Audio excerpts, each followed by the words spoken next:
मेंढक और बैल की कहानी बहुत पुरानी बात है।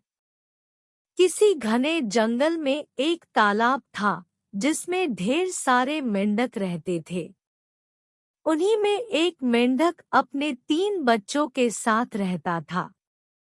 वो सभी तालाब में ही रहते और खाते पीते थे। उस मेंढक की सेहत अच्छी खासी हो चुकी थी और वो उस तालाब में सबसे बड़ा मेंढक बन चुका था।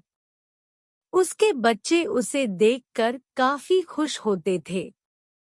उसके बच्चों को लगता कि उनके पिता ही दुनिया में सबसे बड़े और बलवान हैं।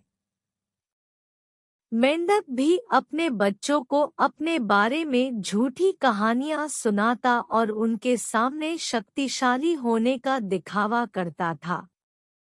उस मेंढक को अपने शारीरिक कदकाठी पर बहुत घमंड था। ऐसे ही दिन बीतते गए। एक दिन मेंढक के बच्चे खेलते खेलते तालाब से बाहर चले गए। वो पास के एक गांव पहुंचे।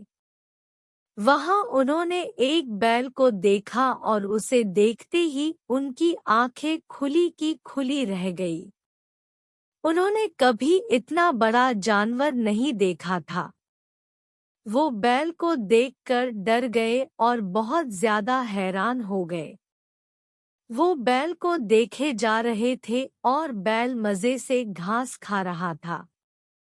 घास खाते खाते बैल ने जोर से हुंकार लगाई।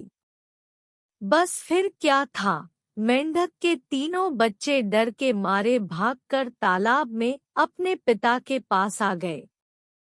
पिता ने उनके डर का कारण पूछा। उन तीनों ने पिता को बताया कि उन्होंने उनसे भी विशाल और ताकतवर जीव को देखा है। उन्हें लगता है वो दुनिया का सबसे बड़ा और शक्तिशाली जीव है। यह सुनते ही मेंढक के अहंकार को ठेस पहुंची।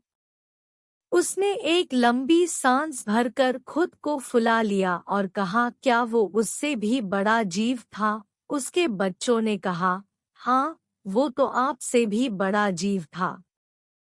मेंढक को गुस्सा आ गया।